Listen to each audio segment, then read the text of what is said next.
সেটার জন্য তোমরা অন্য ঘাটে গিয়ে বসিবা, এই ঘাটে আমি সখী দিনে চান করবো। ঝর্ণা হ্যালো, এদিকে শোনো, বলছি কি তুমি দেখতে পাচ্ছ বেহুলা কত সুন্দর? হ্যাঁ আমি না দাদা বেহুলার প্রেমে পড়ে গেছি। আমি বুঝছি তো তুমি পারত খাইছো। আচ্ছা, প্রেমে পড়েছি। ওইটা তাই বলছি কি অত কিছুক্ষণ স্নানই করবো, তাই না? আমরা বরং কিছুক্ষণ পরেই ঘাটে গিয়ে বসে যাই।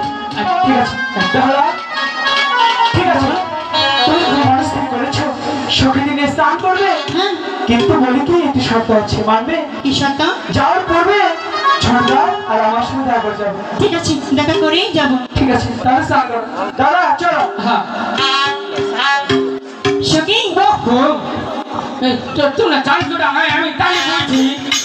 তুমি এখন থাকতে পারবে না, যদি মেয়ে হতে তাহলে থাকতে পারতে। থাকাও না, তোমরা ডরাবা না তো? কখনোই না। তাহলে একটা গান শুনেছি যাই। আমার সখীকে শোনাও। হ্যাঁ সখী তাহলে যে গানটা শুনো। কি? তাহলে গানটা তোমার নিয়ে গেল, কি গান তো? তোমার দেখে মায়া লাগলো তাহলে কইলাম। তুমি গান গাবার কি তাই গাও? তুমি আমার বধূ। তাই? ঠিক আছে না গান? ঠিক আছে না? হ্যাঁ ঠিক আছে, গাও। আমি তোমার আপা।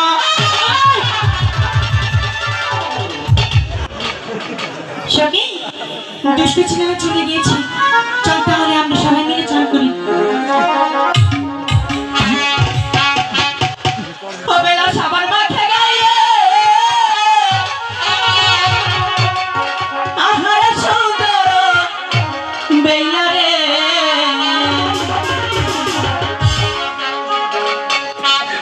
ও বেলা সাবার মাখে গায়ে, আহারে সুন্দর বেলা রে।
চলো ওদের মনে স্নান করা শেষ। হ্যাঁ, এই যে আহারে সুন্দর ও বেলা রে বেলা কোনো সাল কলা রে কিবা কইরা কলা রে আহারে কাইয়া সখী শোনো শোনো, তুমি কি আমাদের সবকিছু দেখেছো? না 50 গ্রাম দেখছি। এ বাবা, কিসের 50 গ্রাম? আগে তো ইয়ে হারি নাই, হ্যাঁ খালি দেখলাম জল ডাললু আর ডাললু।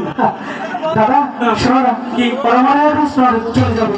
ওরা তোমার কাছে তো অনেক বুদ্ধি আছে। হ্যাঁ, বুদ্ধিটাকে ভালো লেগেছে। আর কত রাখো? এখানে হ্যাঁ টাকার ব্যবস্থা। আচ্ছা ঠিক ঠিক আছে। আর একটু খাওয়া দিন।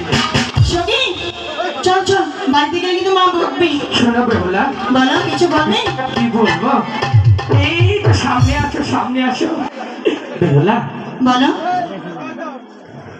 তোমার এত সুন্দর চেহারা পৃথিবীতে আর কোথাও দেখিনি। তাই বুঝি? তোমার চোখ দুটো দেখলে কি মনে হয় জানো? কি মনে হয়? ঠিক আছে না, নাটুরের বনলতা সেন। সত্যি তো? হ্যাঁ, আর তোমার নাকখানা দেখলে কি মনে হয় জানো? কি মনে হয়? আমাদের প্রভু কৃষ্ণর হাতের বাসি গো। হ্যাঁ হ্যাঁ।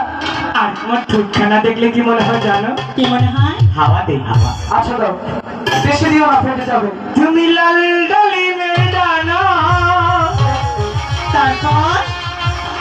কমলা লেবুর সুসার মতো তোমার ঠোঁটখানা। আচ্ছা তুমি কি বলবে সেটা বলো। সে কথাটাকে বলতে চেয়েছি। তোরা আমি কি জাদু জানি, তুমি দেখবে? না, আমি জাদু দেখবো না। সখী, আমি জাদু দেখবো। জাদু দেখবি? তোমার সখী, তোমার সখী কাছের মানুষ তো, ওদের আশাটা পূরণ করো। সখী তুইও দেখবি? হ্যাঁ সখী, আমিও দেখবো। তোরা যখন এত করে বলছিস তাহলে বেশিক্ষণ কিন্তু জাদু দেখবো না, লোকাই। অল্প কিছুক্ষণ জাদু দেখেই চলে যাবো। লোকাই, দাদা এই যে হন, আমি যখন তিন করবো না বাবা করছি তো ভাই গেলাম। আচ্ছা ঠিক আছে, তাই করবো। এই যে শুনো, জাদু দেখার আগে একটা শর্ত আছে। কি শর্ত? আমি যখন বলবো 1 2 3, তুমি চোখ বন্ধ করে দাঁড়াবে। চোখ বন্ধ করলে এটা অন্তর অন্তরে জাদু, চোখ বন্ধ করলে কি জাদু দেখতে পারবো? এটা হৃদয়ে হবে তো, সেই জন্যই। ঠিক আছে, তাহলে তোমাদের কথা মতন আমরা চোখ বন্ধ করলাম। এবার তোমাদের জাদু দেখাও। রেডি, 1 ছাড়িয়ে পড়ে যা। পিছে খালি চাই থাকবা, চাই থাকলে আজীবন বিয়ে হবো না, পরে আমার দোষা হবে না। হ্যাঁ হ্যাঁ ঠিক। 2 3 ওনাকে ওহাদাবা যাবা হলে বলো।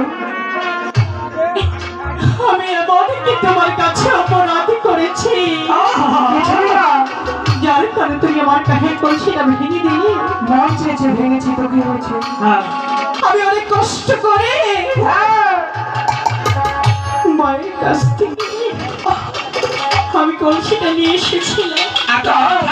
মা বলেছিল, রে বেহুলা, আচ্ছা এই কলসি তোকে দেওয়া যাবে না, কারণ খেলার ছেলে তুই এই কলসিটা ভেঙে দিতে পারিস। ঠিকই তো। বলেছিলাম মাগো, মাগো, নিয়ে যাচ্ছি তোমার মাটির কলসি, হ্যাঁ তোমার কলসি তোমাকে ফিরত দিলেই তো হয়। তাই তো।